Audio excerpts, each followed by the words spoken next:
Hello guys, welcome back to our channel. Land surveyor exam ಗೆ geography questions ನ discussion ಮಾಡ್ತಾ ಇದ್ದೀನಿ ಈ ವಿಡಿಯೋದಲ್ಲಿ. ಸೊ ನಿಮಗೆ ಏನಾದರೂ ಕ್ಲಾಸ್ ಬೇಕಾದ್ರೆ ಅಥವಾ ಹೆಚ್ಚಿಗೆ ಮಾಹಿತಿ ಬೇಕಾದ್ರೆ ಕಮೆಂಟ್ ಮಾಡಿ. ಈ geography ಮ್ಯಾಪ್ ಸ್ಕೇಲ್ ಮೇಲೆ ಕ್ಲಾಸ್ ಮಾಡ್ತೇನೆ. ಸೊ ಇಲ್ಲಿ ನಾನು ಕ್ವೆಶ್ಚನ್ಸ್ ವಿತ್ ಆನ್ಸರ್ ಅನ್ನು ಹೇಳ್ತಾ ಹೋಗ್ತಿದ್ದೇನೆ.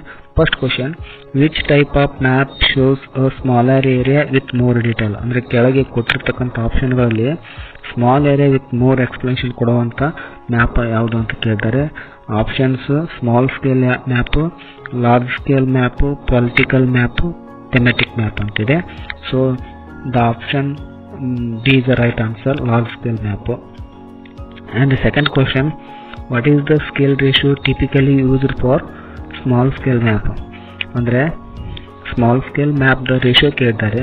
So options 1:10,000, 1:50,000 and 5 lakh and 10 lakh ಅಂದಿದೆ. ಸೊ ಸ್ಮಾಲ್ ಸ್ಕೇಲ್ ರೇಷಿಯೋ ಬಂದಿಲ್ಲಿ option C is the right answer, 1:5 lakh. Third question, a map with scale of 1:1 lakh is an example of which type of map? ಅಂದರೆ 1:1 lakh ಇದೆ, ಇದರದ್ದು ಯಾವುದಕ್ಕೆ ಒಂದು example ಇದೆ ಅಂತ ಕೇಳಿದ್ರೆ, so options are large scale map, small scale map, topographic map and thematic map.